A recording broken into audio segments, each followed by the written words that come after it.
We're told that Dejah's family first reported her missing last night, so this has been a fast-developing case. Investigators are treating this as a homicide. But I know she was there to comfort him because he didn't have nobody to talk to about things. It was a seemingly innocent moment on that fateful September evening in 2023. 18-year-old Dejah Hood sat beside 20-year-old Jamoria Britton in his apartment at the Holly Tree complex in Tyler, Texas. The conversation flowed easily between them as music played softly in the background. Perhaps feeling comfortable or playful, Dejah reached over and gently tugged at Jamoria's ear. A small, affectionate gesture that might have elicited a laugh from most people. But in that split second, something changed in Jamoria's eyes. What Dejah couldn't have known was that this simple touch would trigger a memory.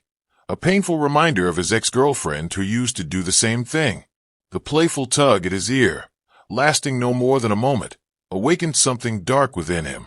His expression hardened, his breathing changed, and the atmosphere in the room shifted from casual to ominous in an instant. What happened next defies comprehension in its savagery.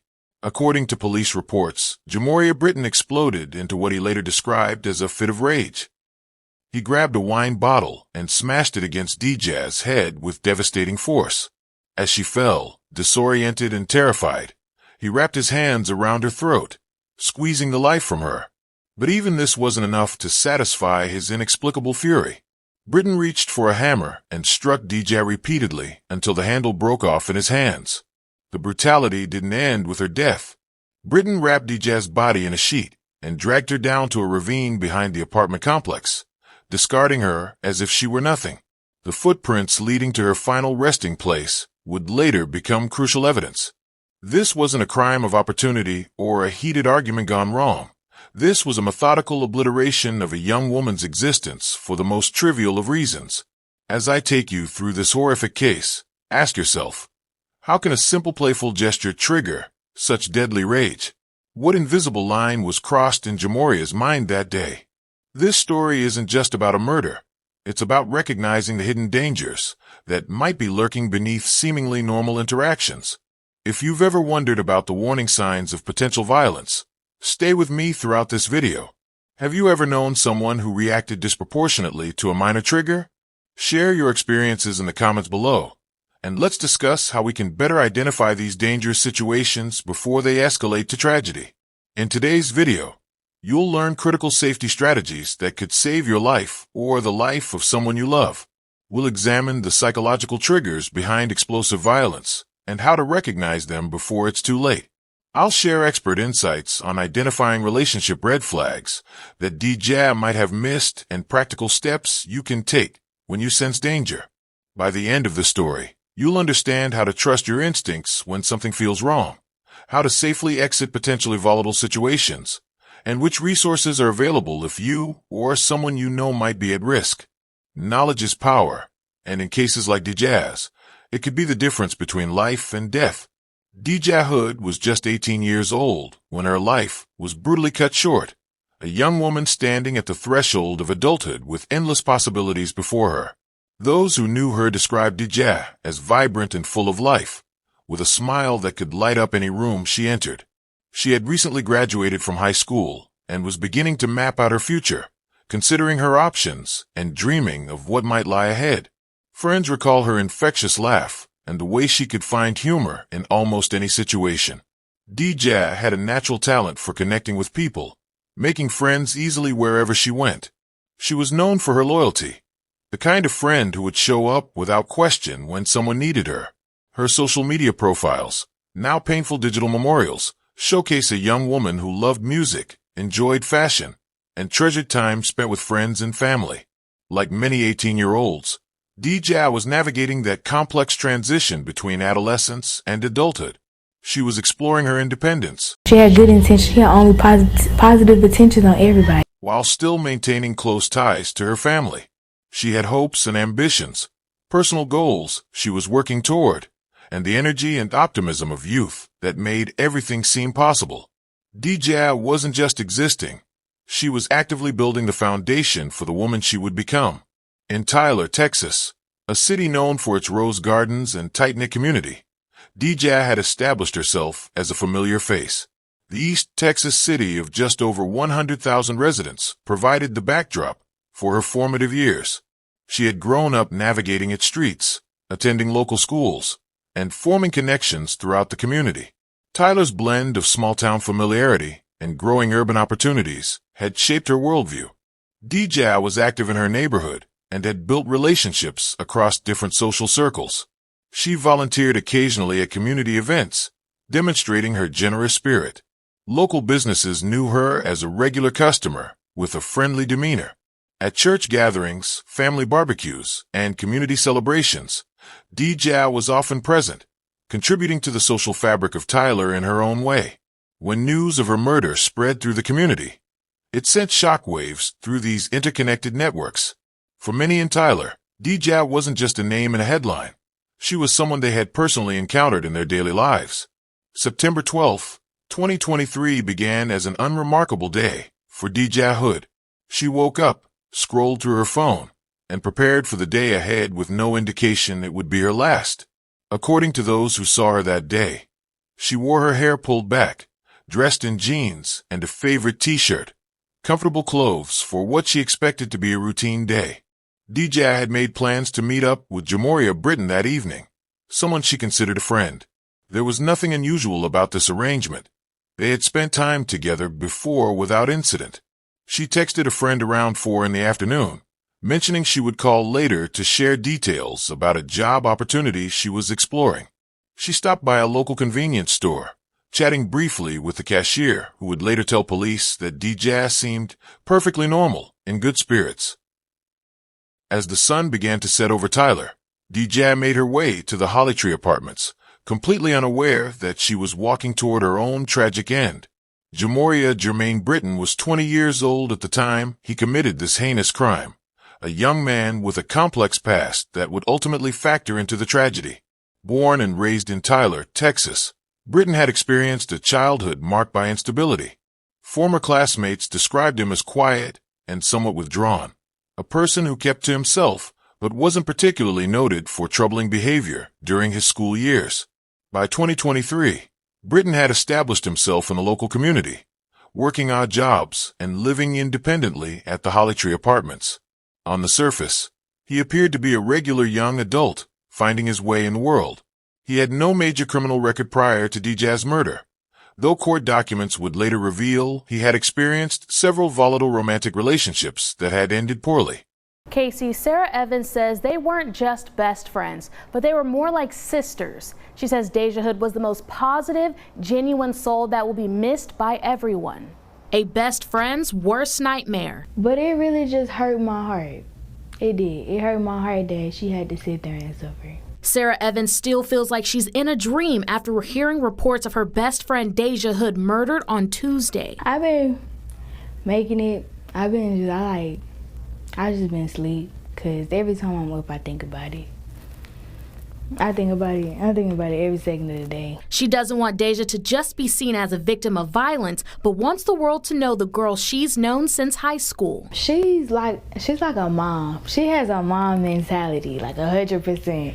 Like she cared for everybody. She loved everybody. Before her death, 18-year-old Dejah Hood went to Sarah for everything, lately for career advice. She liked doing hair, like installing wigs and stuff, coloring wigs.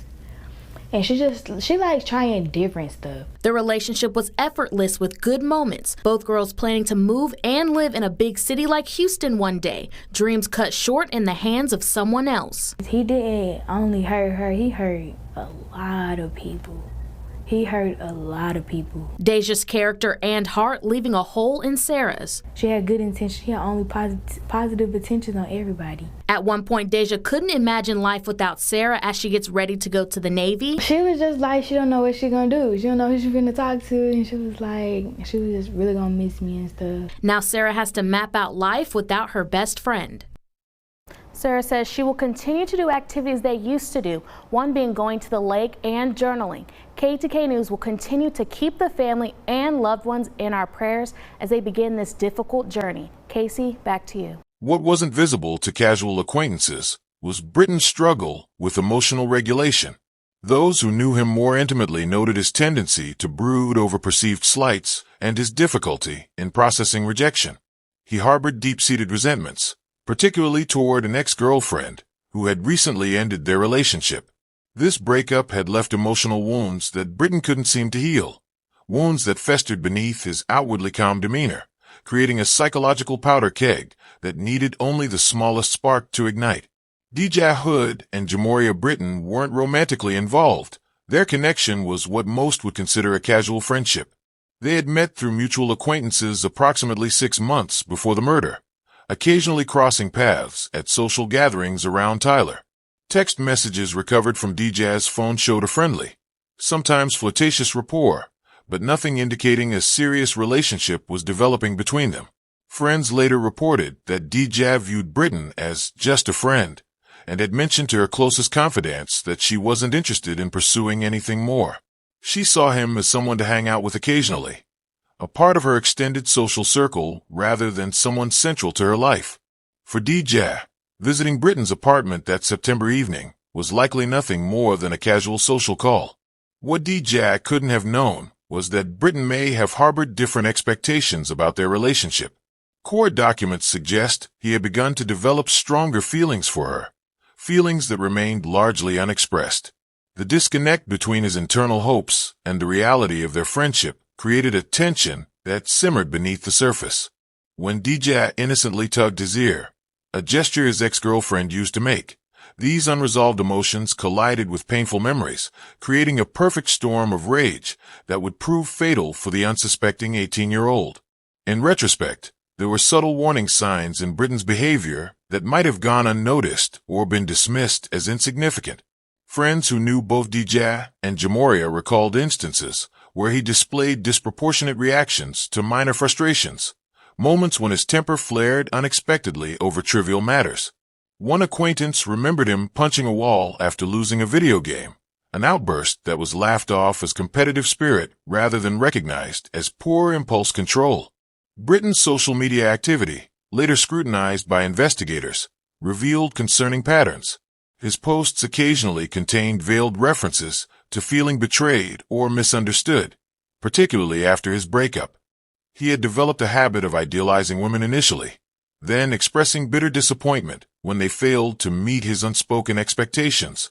Several friends had noticed his tendency to make uncomfortable comparisons between Dejah and his ex-girlfriend, though no one recognized this as potentially dangerous. Perhaps most telling was Britton's isolation. In the weeks before the murder, he had withdrawn from many social connections, spending increasing amounts of time alone in his apartment. This retreat from community, combined with his growing fixation on past relationships, created a dangerous psychological environment. These warning signs, visible only in hindsight, represent missed opportunities for intervention that might have saved Dejah's life. The events leading to Dejah Hood's murder began to unfold on the afternoon of September 12, 2023. Around 2 p.m., Dejah exchanged text messages with Jamoria Britton, making casual plans to stop by his apartment later that day. Security footage from a nearby gas station captured her purchasing snacks at approximately 5:30 p.m., ordinary actions on what should have been an ordinary day. By 6:15 p.m., Dejah arrived at the Holly Tree Apartments, where Britton resided. Information about the murder of a young woman who is found dead behind a South Tyler apartment complex. Good evening. Thanks for joining us for CBS 19 News at 6. I'm Brennan Gurley. 18-year-old Dejah Hood was reported missing by her family on Monday. Yesterday, her body was found in a creek behind the Holly Tree apartment complex where her suspected killer was living. Our Nirali Jayswal is live at the Tyler Police Department tonight with the latest on the investigation. Nirali. This affidavit sent to us by Tyler PD includes some gruesome details about the death of 18-year-old Dejah Hood. Investigators say she was killed by someone she considered a friend.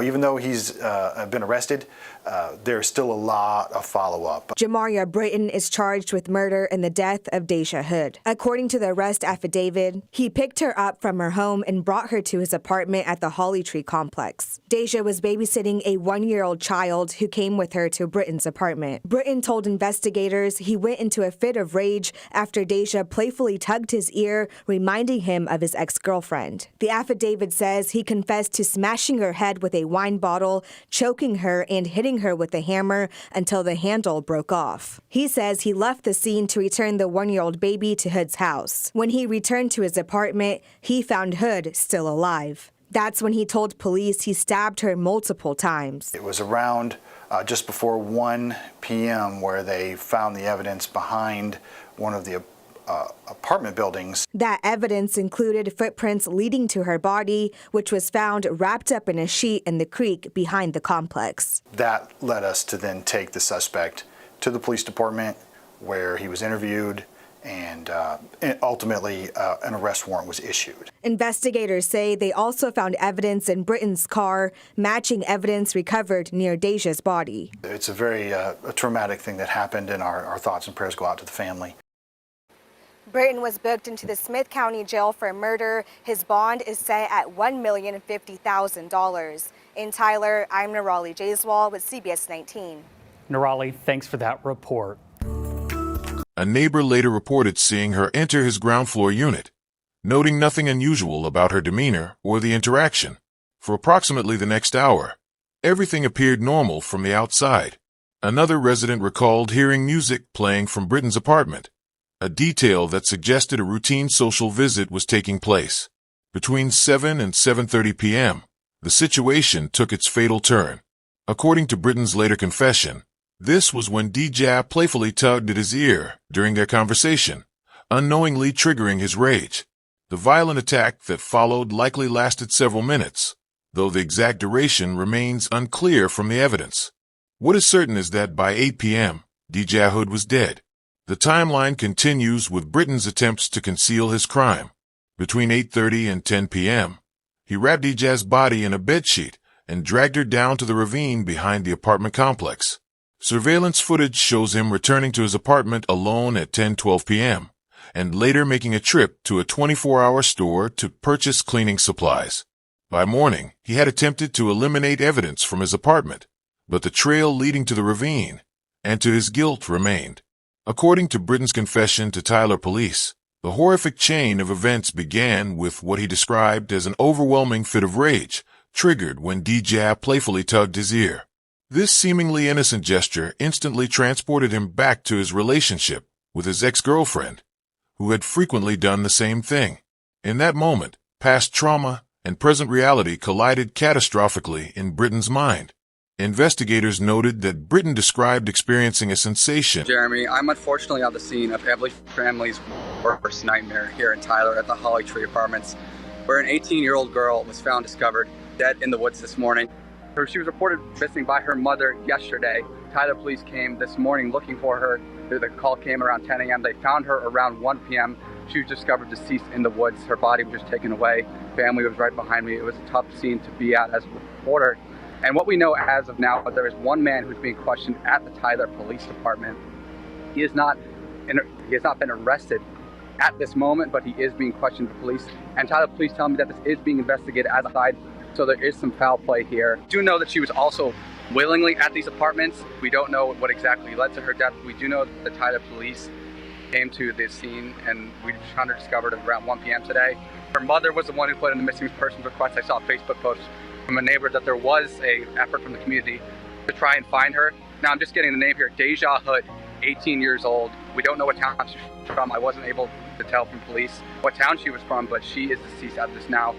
And I mean, her family members are still here, and it's really a tough scene here, Jeremy.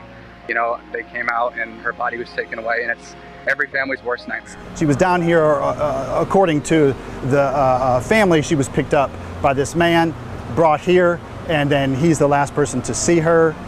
There is evidence behind the apartment as well that we're collecting to lead us to believe that she was placed down there and and foul play nefariously, basically. Of seeing red and feeling as though he was observing his own actions from outside his body. The rage appeared to have completely overwhelmed his rational thinking, replacing normal human restraint with uncontrolled fury. What makes this case particularly disturbing is how quickly this transition occurred. In mere seconds, Britton went from casual conversation to homicidal violence. Psychological experts who later reviewed the case suggested that Britton's reaction displayed characteristics of intermittent explosive disorder, combined with unresolved trauma and possible personality disorder traits. The ear-tugging served as what psychologists call a trauma trigger, a sensory experience that reactivates memories of past emotional wounds.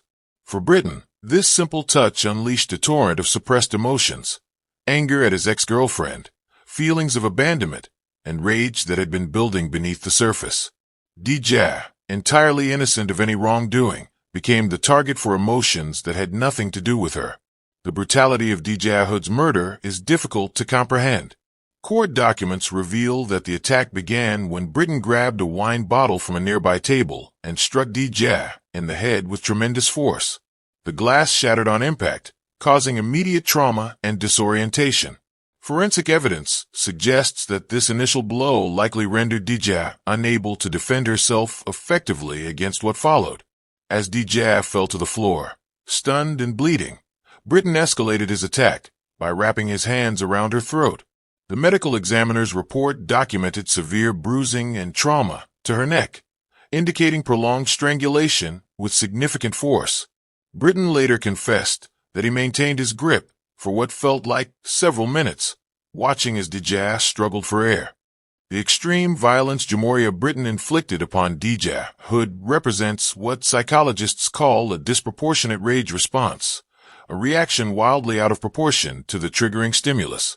Dr. Elaine Westfield, a forensic psychologist who has studied similar cases, explains that such explosive reactions often stem from a complex interplay of psychological factors rather than a single cause. Individuals who exhibit these extreme responses typically struggle with emotional regulation, the ability to process and manage feelings appropriately.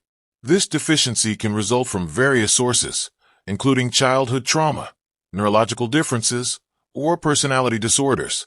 In Britton's case, court-ordered psychological evaluations revealed significant issues with impulse control. My heart just dropped because it was just so unexpected. And then the way she went was like uncalled for, like she didn't deserve it. Whatever happened to her, it's just like, it wasn't like believable. From what I know, she was there to comfort him because like he didn't have nobody to talk to about things. She was always like smiling, happy. She had like great energy. She was good-hearted too. She was very talented. When you first meet her, it's like you know her already. She's working hard to leave, to get a car. I hate that that got ripped away from her before it was even started. I know for a fact whatever he did to her, she had a strong fight. And anger management that had never been properly addressed through therapeutic intervention. The trigger itself, in this case, the ear tugging, often serves as what psychologists call a trauma cue that activates deeply embedded emotional memories. When triggered, the brain's prefrontal cortex, responsible for rational thought and behavioral control, becomes overwhelmed by the amygdala, which governs emotional responses. This neurological hijacking can temporarily disable a person's ability to think clearly or control their actions. For someone already predisposed to violence, this state can be particularly dangerous. What makes these cases so troubling is that the trigger itself is often innocuous. A gesture, word, or situation that would cause no reaction in most people becomes catastrophic when filtered through the lens of past trauma and psychological dysfunction. Understanding this mechanism isn't about excusing violent behavior, but rather identifying warning signs before tragedy occurs. The connection between Britton's violent reaction and his previous relationship illustrates a dangerous psychological phenomenon known as emotional transference. Dr. Marcus Jennings, relationship psychologist, explains that unresolved emotions from past relationships can significantly impact current interactions, sometimes with devastating consequences. When Britton's ex-girlfriend used to tug his ear, it likely occurred within a relationship that eventually caused him significant emotional pain. Rather than processing this pain in a healthy manner, Britton internalized it, allowing resentment and anger to fester. When Dejah innocently performed the same gesture, Britton didn't see her. He experienced an emotional flashback to his ex-girlfriend and the negative feelings associated with that relationship. This pattern is particularly dangerous in individuals who lack healthy coping mechanisms for emotional pain. Instead of recognizing that their reaction stems from past experiences, they attribute their feelings to the current situation, creating a misplaced sense of justification for their behavior. For Britton, the ear-tugging wasn't just a playful gesture. It represented all the perceived wrongs from his previous relationship, now directed at an innocent victim. Recognizing potential violence before it erupts can save lives. Mental health professionals identify several key warning signs that someone might be prone to dangerous outbursts. Frequent displays of disproportionate anger over minor issues, like becoming enraged over small inconveniences, often indicate poor emotional regulation. Pay attention to how someone speaks about their exes. Consistently demonizing past partners suggests an inability to take responsibility for relationship failures. Controlling behaviors serve as critical red flags. These include monitoring your whereabouts, isolating you from friends and family, or making excessive demands about your appearance or behavior. Equally concerning is the Jekyll and Hyde personality, someone who switches between charm and hostility unpredictably. Property destruction during arguments, even if never directed at you personally, demonstrates a willingness to use violence as an emotional outlet. Perhaps most telling is a history of escalating aggression. What begins as verbal outbursts often progresses to physical intimidation and eventually direct violence. Trust your instincts. If someone's anger frightens you, even if you can't articulate exactly why, your subconscious may be recognizing danger signals that shouldn't be ignored. Identifying potential danger before it escalates requires vigilance and awareness of subtle warning signs. Pay close attention to how someone handles frustration. Do they blame others, make threats, or display rage that seems disproportionate to the situation? This pattern often indicates deeper issues with emotional regulation.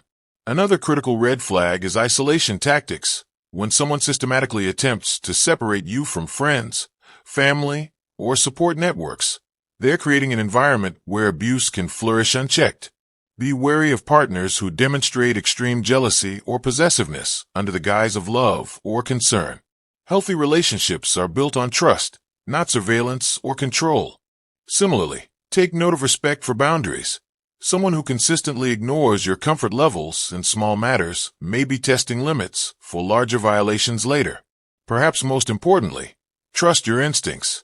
Our bodies often recognize danger before our conscious minds can articulate it. That unexplained anxiety or discomfort around certain individuals isn't weakness. It's your internal warning system functioning exactly as it should. When faced with someone exhibiting warning signs of potential violence, having safety strategies can be life-saving. First, maintain awareness of exits and positioning. Always ensure you have a clear path to leave and avoid being cornered in enclosed spaces. If you sense escalating tension, use de-escalation techniques. Speak in a calm, even tone, avoid accusatory language, and acknowledge the person's feelings without agreeing with inappropriate demands.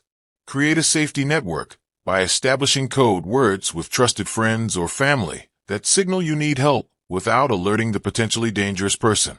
For instance, texting, "Can you bring that book I loaned you?"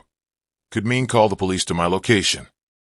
Document concerning behaviors through texts, emails, or a private journal, as this evidence may be crucial later if legal intervention becomes necessary.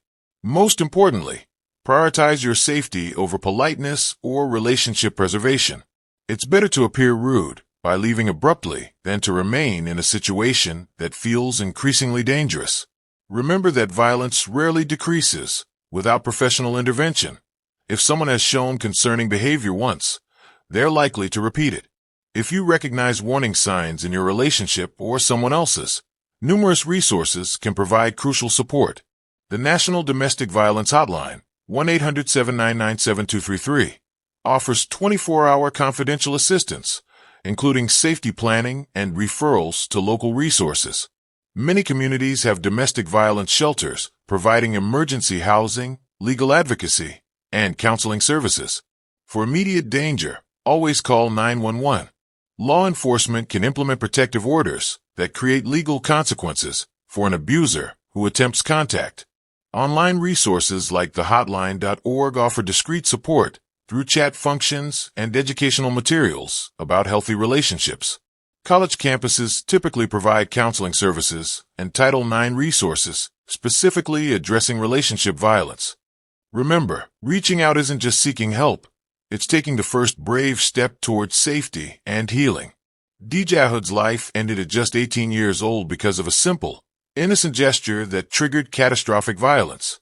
Her story represents a heartbreaking reminder of how quickly life can be extinguished and how devastating the consequences of unaddressed psychological issues can become. What makes Dejah's case particularly haunting is its senselessness. A young woman with her entire future ahead of her, killed over something as trivial as playfully tugging someone's ear. As we reflect on this tragedy, we must remember Dejah not just as a victim, but as a complete person, a daughter, friend, and community member whose absence leaves an irreplaceable void. Her death serves as a stark reminder that violence rarely emerges without warning signs, even if those signs are subtle or easily dismissed. In honoring Dejah's memory, perhaps the most meaningful tribute is to learn from her story, to recognize that seemingly small red flags can sometimes signal imminent danger, and that taking these warnings seriously might save lives. The most crucial lesson from Dejah's story is that violence rarely occurs without preceding warning signs. Trust your instincts. If someone's behavior makes you uncomfortable, even if you can't articulate exactly why, pay attention to that feeling. Your subconscious often recognizes danger before your conscious mind can process it. Remember that healthy relationships never include fear.